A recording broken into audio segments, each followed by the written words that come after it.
திண்டுக்கல் பாசன்ஸ்கோட் ஹோட்டலில் மகளிர் சுய உதவிக்குழுக்களின் உற்பத்தி பொருட்களை சந்தைப்படுத்திட மாவட்ட அளவில் வாங்குவோர்கள் மற்றும் விற்போர்கள் சந்திப்பு கூட்டம் நடைபெற்றது.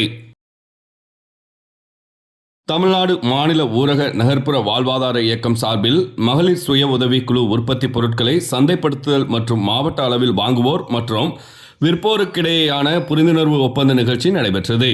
நிகழ்ச்சிக்கு மாவட்ட ஊராட்சி திட்ட இயக்குனர் திலகவதி, மாவட்ட மத்திய கூட்டுறவு வங்கி இயக்குனர் சுபாசினி, மாவட்ட முன்னோடி வங்கி மேலாளர் அருணாச்சலம், மாவட்ட சமூக நல அலுவலர் புஷ்பகலா முன்னிலை வகித்தனர். தமிழ்நாடு மாநில ஊரக வாழ்வாதார இயக்க திட்ட இயக்குனர் சதீஷ் பாபு வரவேற்றார். மாவட்ட ஆட்சியர் சரவணன் தலைமை வகித்து மகளிர் சுய உதவிக்குழு தயாரிப்புகளில் வாங்குவோர் மற்றும் விற்போருக்கிடையே புரிந்துணர்வு ஒப்பந்தத்தை துவக்கி வைத்து பேசியதாவது: தமிழ்நாடு மகளிர் மேம்பாட்டு நிறுவனம் 1983ஆம் ஆண்டு தொடங்கப்பட்டது. சிறிது சிறிதாக வளர்ச்சி அடைந்து அனைத்து மாவட்டங்களிலும் மகளிர் திட்டமாக வறுமை ஒழிப்பின் மிக பெரும் பங்கு வகிக்கிறது. தற்போது மகளிர் சுய உதவிக்குழு உறுப்பினர்களுக்கு ஒன்றுக்கும் மேற்பட்ட வாழ்வாதார வாய்ப்புகளை ஏற்படுத்தி தருகிறது. இதன் மூலம் ஊரக பொருளாதாரம் மேம்பாடு அடைகிறது. நமது மாவட்டத்தில் ஊரக பகுதிகளில் 9823 நகர்ப்புற பகுதிகளில் 4127 குழுக்களும் மொத்தம் 13950 மகளிர் சுய உதவி குழுக்கள் உள்ளன. மகளிர் சுய உதவி குழுக்கள் உற்பத்தி செய்யப்படும் பொருட்களை சந்தைப்படுத்துவதற்கு மகளிர் திட்டம், மதிய அங்காடி, கட்டாய கண்காட்சி, விருப்ப கண்காட்சி, இயற்கை சந்தை போன்ற பல்வேறு நடவடிக்கைகளை மேற்கொண்டு வருகிறது.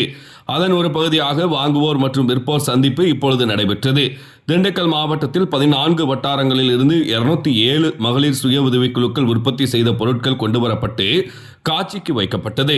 அதில் காய்கறிகள், கைவினைப் பொருட்கள், எண்ணெய், சோப்பு, உணவு பண்டங்கள், தேன், சிறுதானிய மதிப்பு கூட்டு பொருட்கள் மற்றும் பல்வேறு பொருட்களை விற்பனைக்கு கொண்டு வந்துள்ளனர். இதனை 107 நிறுவனங்கள் ரூபாய் 2.30 கோடி அளவிலான வணிக ஒப்பந்தங்கள் நடைபெற்றது. இதனால் மகளிர் சுய உதவி குழுக்களைச் சேர்ந்த உற்பத்தியாளர்களுக்கும் இதன் மூலம் விற்பனை வாய்ப்புகள் பெற்று வருமானமும் வாழ்வாதாரமும் உயர்கிறது என பேசினார். முன்னதாக மகளிர் சுய உதவி குழுக்கள் தயாரித்த பொருட்களின் விற்பனை கண்காட்சியை மாவட்ட ஆட்சியர் சரவணன் பார்வையிட்டார். நிகழ்ச்சியில் மாவட்ட வளங்கள் மற்றும் விற்பனை சங்க மேலாளர் வேல்முருகன், உதவி திட்ட அலுவலர்கள் அருண்குமார், பிரியங்கா, ரம்யா, மாவட்ட வள பயிற்றுனர் குமார், செல்லப்பாண்டி உட்பட 500க்கும் மேற்பட்டவர்கள் கலந்து கொண்டனர். செவ்வாய்க்கிழமை மாலை 6:30 மணி அளவில் கிடைக்கப்பெற்ற தகவல்.